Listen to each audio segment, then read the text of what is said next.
નમસ્કાર મિત્રો, વિડીયોમાં તમારું સ્વાગત છે। ગુજરાતમાં હાઈવે પર અકસ્માતનો સિલસિલો યથાવત છે। આજે ધાંગધ્રા નજીક અમદાવાદ કચ્છ હાઈવે પર ભયાનક અકસ્માતની ઘટના બની છે, જેમાં 4 લોકોના મોત થયાના અહેવાલ મળી રહ્યા છે। મળતી માહિતી મુજબ અકસ્માતમાં મોતને ભેટેલો ધાંગધ્રાનો પરિવાર અમદાવાદ ખાતે લગ્ન પતાવીને પરત ઘરે જતો હતો। જી હા મિત્રો, અત્યારે હાલ દુઃખદ સમાચાર સામે આવી રહ્યા છે।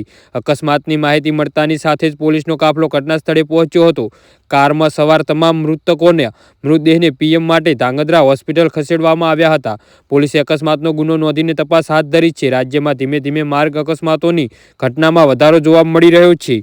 જી હા મિત્રો, અત્યારે હાલ દુઃખદ સમાચાર સામે આવી રહ્યા છે। કારમાં એક જ પરિવારના 5 સભ્યો લગ્ન સમારોહમાં હાજરી આપીને પાછા પરત ફરી રહ્યા હતા ત્યારે અકસ્માત સર્જાયો હતો, જેમાં 4 લોકોના ઘટના સ્થળે જ મોત થયા હતા, જ્યારે એક વ્યક્તિનો આબાદ બચાવ થયો હતો। કારમાં સવાર 5 લોકો દલવાડી સમાજના હતા।